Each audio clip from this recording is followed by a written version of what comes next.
손으로 엉덩이나 이렇게 신체를 그냥 이렇게 쓱 훑고 지나가고, 네, 운전하면서도 그냥 갑자기 뜬금없이 조심해, 조심해 이러면서. 다음 질문을 한번 소개를 해드릴게요. 결혼 18년 차 부부입니다.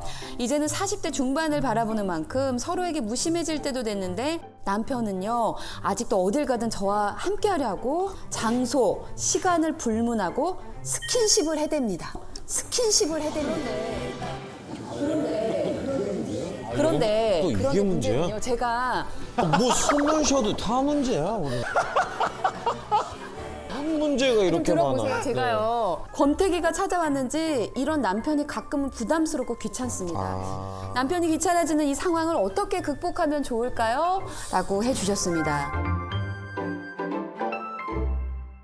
어디 오셨는지 한번 손 한번 들어주시겠어요? 하면 우리 남편분 아주 스킨십 좋아하시게 생겼어요. 스킨십 좋아하게 생긴 건 어떤 거예요?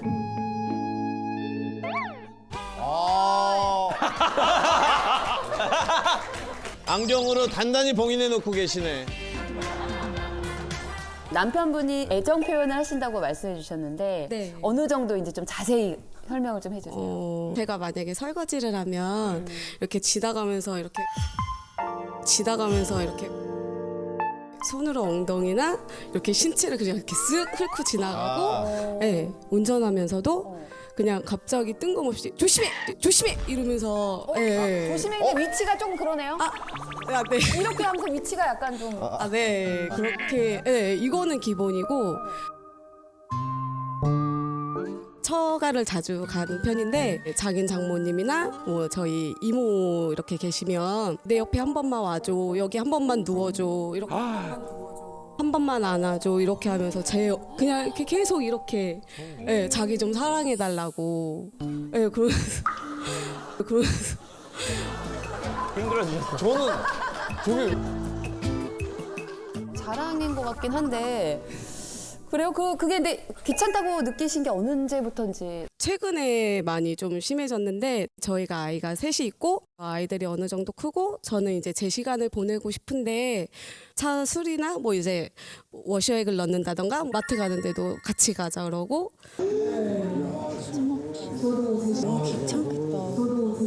전에도 계속 18년 동안 그러셨어요? 아니면 꾸준히 일관성 있게 하고 있는데 저는 이제 너무. 이야, 저 남편분은 저는 진짜 멋있다. 저도 제 시간을 갖고 싶고 멋있다. 그런데 너무 이게 심해서. 똑같아요. 예? 똑같아요. 아, 똑같아요? 네, 남편분하고 야. 준석이가 하는 행동이 똑같아요. 동지. 인사했어. 이렇게 인사했어. 혹시 외국 생활을 조금 교포 아니에요? 교포? 토종입니다. 아니, 지금 목소리로 들어보니까 나주 쪽에서 오래 계셨던 것 같습니다. 더 밑에 더 밑에 어디입니까? 전라도 왕도가 완도. 완도. 솔직히 좀 자녀들한테는 미안한데 자녀들보다 이 사람이 저한테는 1번이기 때문에 그 스킨십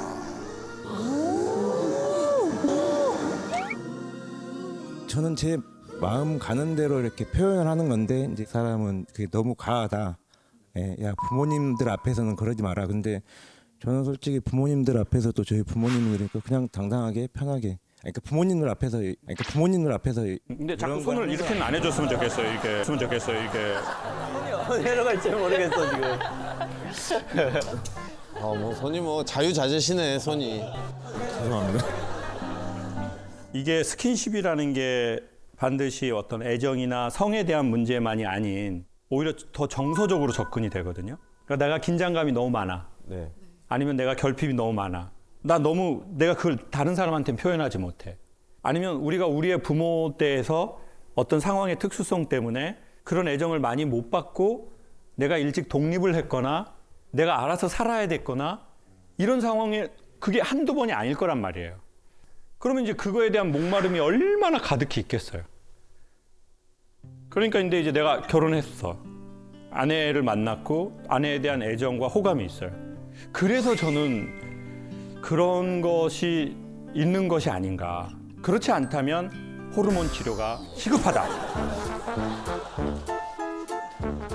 남편이 이렇게 아내분이 이렇게 설거지할 때 뒤에서 이렇게 하는 것처럼 뭐 길거리 계단 지나가면서 그 쇠봉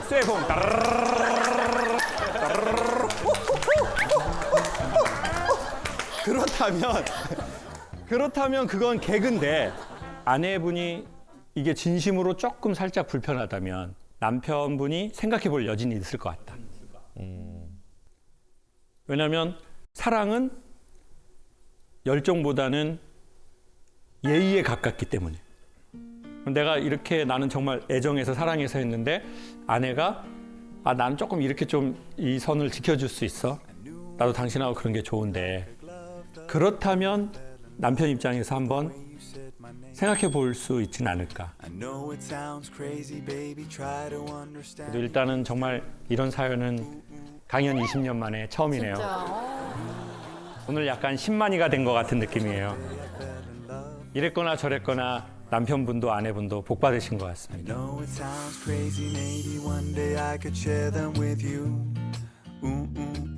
요즘에 제 인생에 허무감과 권태로움이 밀려오는 시기입니다. 내 편일 줄 알았던 남편은 말귀 하나 못 알아듣고 들어주지도 않고요. 중2 아들도 마찬가지입니다. 통금 시간, 학원 가는 거, 공부하는 거 제가 무슨 말을 해도 못 알아듣는 것 마냥 전혀 지키지를 않아요. 차라리 혼자 살고 싶다는 생각이 들 정도랍니다. 제발 말 안 듣는 저희 남편이랑 아들 좀 혼내주세요 라고 보내주셨습니다. 혹시 주인공분을 또 만날 수 있으면은 저쪽에 계신다. 안녕하세요. 안녕하세요. 가족이 어떻게 되세요? 이렇게 남편과 아들 이렇게 셋이세요? 일남이녀. 일남일녀. 일남이. 네, 아들 딸. 딸 있어. 그걸 어떻게 헷갈리실 수가? 아니 근데 솔직히 다들 웃으시지만 아내분이 막 진짜 답답하고 막 이게 네. 저는 느껴지긴 해요. 근데 사실 아들이 더 심각한 게 아들이 엄마한테 못생겼다 그랬어요? 못생겼다 그랬어요?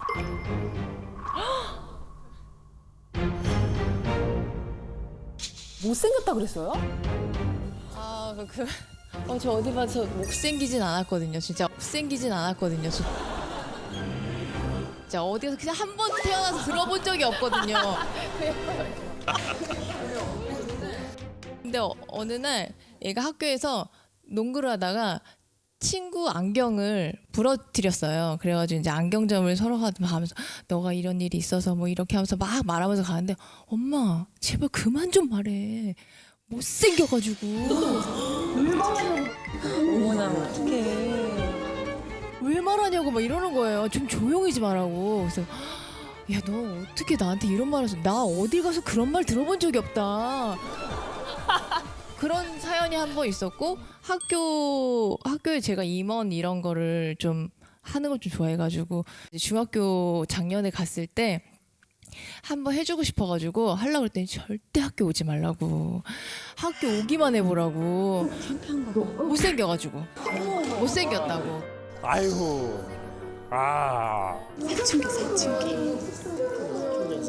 매번 그런 그럼 평소에 남편이 어떤 말을 좀 안 들어주시는 편이세요, 그렇게? 뭐 모든 게 다 그런데 아들하고 대화할 때 좀 끼어들지 않고 신경 안 쓰면 더 화나거든요. 옆에서 끼어들고 좀 말 한 번씩 할 때마다 아들한테 더 화를 내는 거예요. 제가 그 모습이 제가 보여서 제발 좀 안 해달라 그러는데 꼭 이렇게 지나가면서 한마디 아니면은 톡으로 이렇게 신경을 누구한테 한마디를 하는 거예요? 그 아내분한테 하시는 거예요? 아들한테 같이 아들한테요. 거들어서 한마디씩 저한테 하면 하는 거예요? 혼나죠. 혼나니까 혼나조가 정서적인 지금 순위가 나왔습니다. 네. 혼나조는 요즘에 유치원도 많이 쓰지 않는. 아니, 우선은 그 부분에 대해서 이제 와이프가 당부를 계속 많이 하긴 했었어요. 이제 훈육을 할 때 이제 남편의 입장에서는 좀 들어주고 아들을 좀 토닥토닥 해주길 바라고. 역할 분담을 하자고 말씀하신 거예요. 그랬는데 옆에서 이제 지켜보다 보면은 이제 중2고 그 친구도 이제 사춘기다 보면은 약간 예의가 선을 왔다 갔다 하는 때가 있어요. 수위가. 그럼 아빠로서 좀 가만히 지켜보기도 좀 애매하고 말하다 보면 언성이 높아지고 또 이 친구도 저한테 이제 한마디 하면은 거기서 또 서로 오고 가고 감정 상하게 되고 그걸 또 중간에서 보면은 와이프는 또 되게 힘들어하고 그런데 저도 이제 순간적으로 감동이 또 이렇게 복받쳐 오면 또 하게 되고 화가 나니까 또 탁구로라도 좀 하게 되고. 아니 혹시 이런 사건들을 스스로 그 해결해 보려고 이야기해 보신 적은 없으세요? 매번 자주 얘기는 하는데 얘기가 안 되니까 해도 똑같은 상황이 매일매일 반복되니까 이제는 도와달라는 말도 하고 싶지 않고 전혀 이제 말도 안 통하는 것 같고 집에 들어오면 정말 쉬고 싶은지 아무것도 일도 하지 않아요. 전혀 도와주지 않고 왕자님 하나 여기 공주도 있어요. 근데 남편분은 이런 상황 알면서 좀 이렇게 아내분 말을 좀 들어주시면 어떨까 하는데 왜 안 들어주신 이유가 있을까요? 들어주려고 많이 노력을 하는데, 그러니까 이제 사회생활하고 들어와서 민감하다 보니까 거기서부터 어느 순간부터 되게 많이 어긋나 온 것 같아요. 이제 계속 멀어지고 그러다 보니까 저도 제 의견을 표현을 하면은 무조건 좀 묵인을 하고, 그래서 이제 제가 거기서 반박을 하면 또 이제 싸우게 되고, 또 이제 중2 아들도 그거 못지않게 또 걷다가 이제 더 하니까 이 친구가 많이 좀 슬럼프가 온 건 사실인 것 같아요. 그래서 요즘에 좀 저도 변하려고 해서 요게 나오기도 했고, 그래서 선생님이 많이 조언해 주시면 오늘 좀 듣고 반성하려고 합니다. 요번에 여기 나가서 이런 이야기를 해서 선생님 조금 혼내주시면 좀 말을 들을까? 그런 생각이 제가 텔레비 보다가 갑자기 이렇게 신청하게 된 거예요. 안 혼내주시면 안 될. 안 혼내주시면 안 될.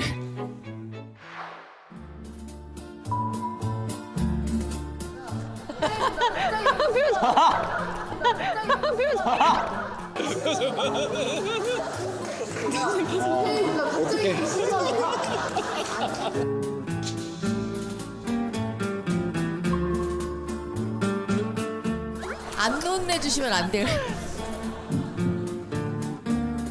한번 일단 혼내주시고 시작을 해보시면 어떨까? 나가. 나가.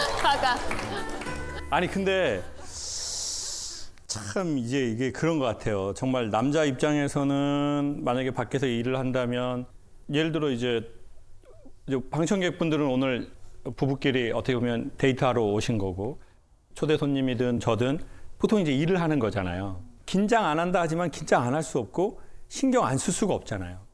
그러니까 이게 똑같은 장소에 있어도 계속 이제 남자분은 이제 밖에서 하면서 이게 뭘 막 돌리실 거 아니에요. 어떤 업무 하세요? 저도 뭐 지금 사람 가장 많이 영업 관련된 일 하고 있습니다. 야, 힘들겠다. 발로 뛰는 직업을.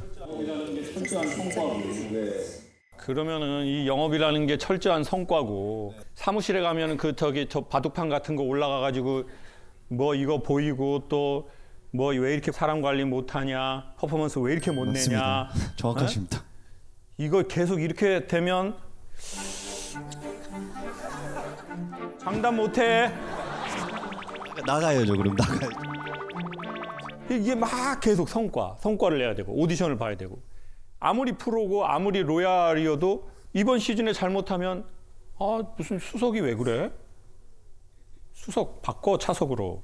그러면 마음에 이거 얼마나 내가 그래요. 내가 수석이었다가 다시 내가 다른 배역 받는 거 정말 마음이 어마어마하게 힘들걸요. 진짜 마음이 넉넉하지 않으면. 그러면 그럼 뭐 진짜 사냥감처럼 막 이러다가 이제 집에 오면 좀 당연히 이제 남자 입장에서는 힘들었지. 그냥 옷 대충 거기다 놔. 그냥 놔. 그냥 뒤지면 돼. 그냥 놔. 이러면 좋겠는데, 좀 이렇게 내가 몇 번을 말해.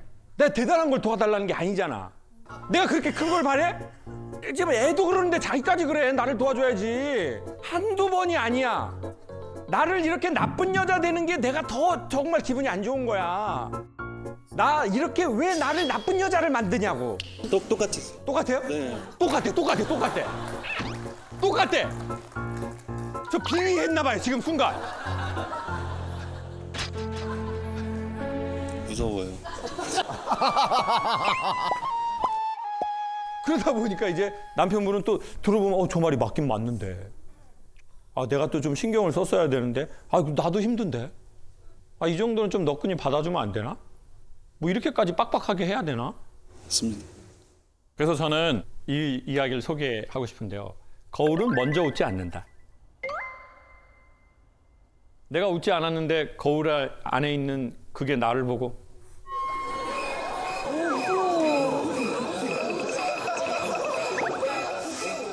그래서 사실 내가 웃어야 거울도 웃는데 그럼 아내분 입장에서는 이렇게 말할 수 있어요. 강사님, 제가 수십 번, 수백 번 먼저 웃었어요. 근데 안 웃는 거예요. 저는 저보고 먼저 웃어달라고 한 게 아니에요. 제가 이렇게 했어요. 남편에게든 아들에게든. 근데 내가 10번 웃었는데 왜 나한테 한 번도 안 웃어줘요? 그렇게 무리한 걸 원한 게 아닌데. 제가 보기에 인간이라는 거울과 거울은 약간 시차가 있는 느낌인 거예요. 내가 웃었다고 얘가 바로 안 웃는 거예요. 왜냐하면 저쪽은 자기의 시간대가 있으니까 이 시차가 있게 좀 오래 있다가 웃는 경우가 있는 것 같아요. 그리고 그 가장 큰 암흑기가 중학생 애들이고요. 이 새끼. 걔네들은 그냥 약간 블랙홀 같은 거예요. 내가 계속 뭔가를 던졌는데 이게 계속 어디로 막 가서 없어져 버리는 거예요. 그래서 전 중학교 애들 강의는 저 정말 강사료 어마무시하게 줘도 안 하거든요. 아니 해봤거든요. 1000명 남자애들만 진짜 거짓말 1도 안 하고요. 1시간 동안 저 이렇게 봐요.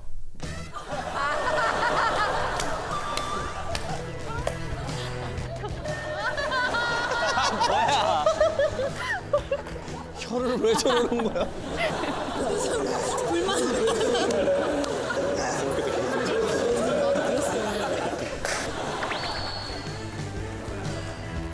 눈은 날카롭지만 어디를 보는지 모르겠어요. 그래서 제가 이해하려고 노력했어요. 그래, 힘들지. 그래, 내가 여기 와서 미안하다. 속으로 이렇게 생각했어요. 그리고는 막 웃기려고 막 이런 것도 해보고 막 해봤어요. 앞에 있는 애가 자기 친구한테 저 들으라고 나이 먹고 고생한다. 이씨. 아까 그것처럼 못생겨가지고. 저한테 나이 먹고 고생한대요. 그걸 저 들으라고 말하더라고요. 그날 제가 제 자존감이 야 그래 내가 이 직업이 의미가 있나? 남들한테 도움되는 걸 해야지 뭐 애들이 와서 따분하다고 생각하고 지루하다고 생각하고 이게 막 한 몇 주를 가는 거예요. 이 떨어지는 이게. 근데 제가 보기에 이제 이 애들은 딱 이 시기가 가장 그 피드백이 안 오는 시기. 그러니까 이게 참 아내의 그 마음을 남편이랑 아들이 내가 웃으면 바로 웃어주면 너무 좋은데 진짜 대단히 큰 걸 바라는 게 아닌데. 그래서 뭐 이거를 올드하게 일방적으로 뭐 아내 되시는 분들한테 아유 뭐 자식이랑 남편이랑 그렇게 뭐 잘 해주세요, 참으세요. 전 이런 말을 솔직히 하고 싶지 않아요. 근데 지금 너무 고마운 건 남편분이 이걸 인정하고 있다는 걸로도 참 일단은 전 고마운 것 같아요. 제가 만약에 친정 오빠라면 야 그래도 박서방이 자기가 잘못한 거 다 인정하고 알더라. 대한민국에 좋은 놈 나쁜 놈이 있는 게 아니라 인정하는 놈 인정 안 하는 놈이 있는 거다. 근데 인정하잖아 박서방이. 자기가 그렇다는 걸. 참 그걸로도 너 복이다. 물론 더 큰 복이 있었으면 좋았겠지만. 잘 나가시다가. 그래도 박서방처럼 인정하는 남자 많이 없다. 그리고 혼나겠다고 그 말 듣겠다고 다른 남자랑 자기 아내랑 찾아가는 남자도 그것도 많지 않다. 그러니까 네가 너무 아들하고 남편한테 바로바로 피드백 받는 거 조금 내려놓고 좀 너 좋아하는 거 좀 해라. 이렇게 뭔가 이야기를 좀 한번 해보고 싶어요. I just like you.